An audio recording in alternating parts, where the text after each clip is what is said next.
ما بحثمون راجع به حضور زنان در ورزشگاه هست.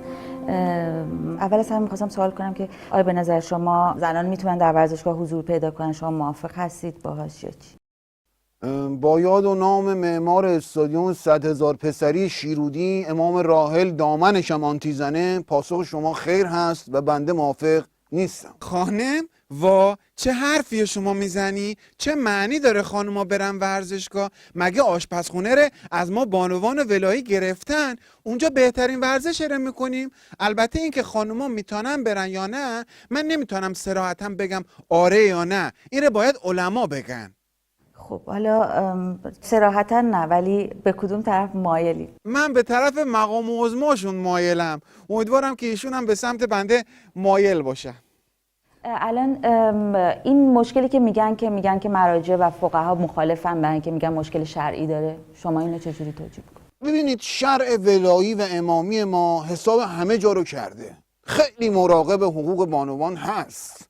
در نظرگاه ولایت بیرون منزل متعلق است به مردان، اما درون منزل متعلق است به مردان و زنان از هر تعلقی آزاد هستند. در کجا اینقدر آزادی هست؟ حالا یه پوششی مثلا کشتی یا وزنه برداری که پوشش خب خیلی نامناسبی از نظر اسلامی و شرعی، خب این چطور تو تلویزیون مدام داره پخش میشه؟ خانه من اینه رو از آیت الله مکارم شیرازی سوال کردم، گفتن که اینا پخش زنده نیستن، اینا مرده یعنی اصلا زنده نیستن، میتن، پس دیگه مشکل نداره. بعدم اینکه چه معنی داره خانوما تو نظام تلویزیون ببینن؟ از دیدن تلویزیون شروع میکنید، بعد فرداش هم میرید استادیون. ما رو راه نمیدن که.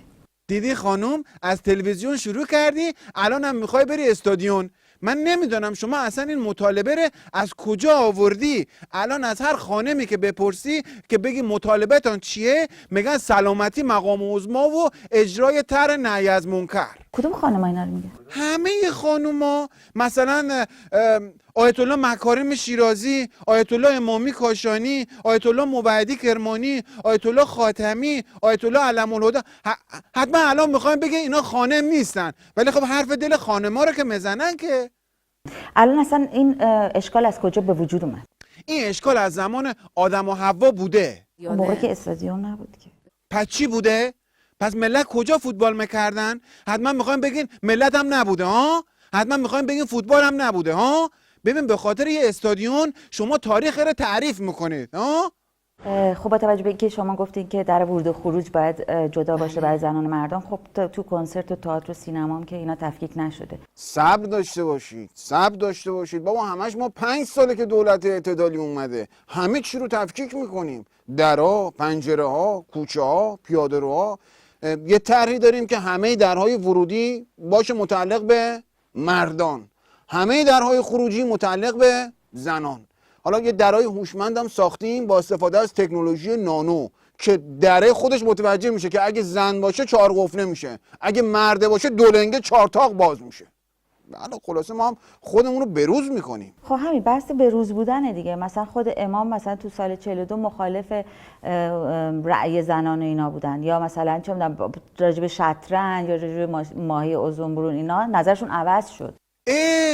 نظر امام عوض شده؟ من فکر کردم که ایشون رائل شدن. که در نظرگاه ولایی به این اتفاق میگن الاپوبل تو دیت، یعنی اگه مصالح نظام ایجاب کنه، اگه موجودیت نظام در خطر باشه، شطرنج و اوزنبرون که سهله. همین مقام عظما با دامن برکاتو در مصلی تهران لامبادا میرقصه. الان برای شما اعتقاد دارین کاملا یه تصمیم سیاسی؟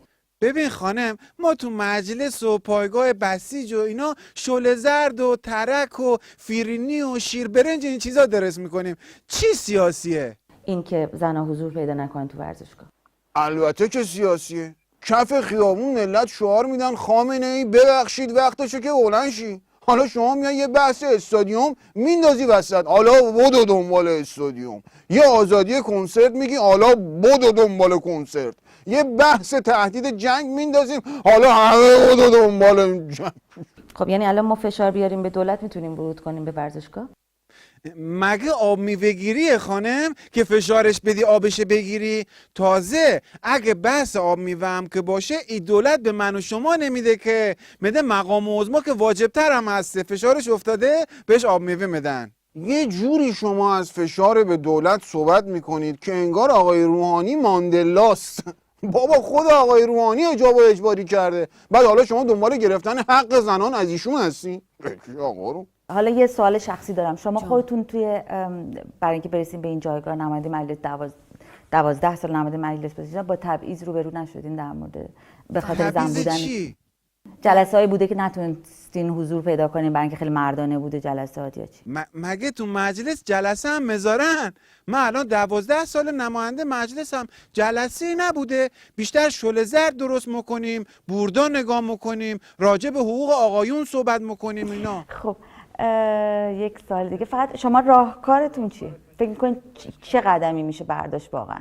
ای وای خدا، حالا باز قدم هم بزنیم؟ آخه ما کار داریم، الان بچه رو گازه، باز برم غذا رو عوض کنم، علما که این همه زحمت میکشن جای ما قدم هم بزنن دیگه. حالا در حوزه قدم زدن ما هیچ مشکلی با بانوان نداریم، زیر سایه ولایت هر جا میخوان برن قدمشون رو بزنن، قدم رو برن، اصلا ما هیچ مشکلی نداریم.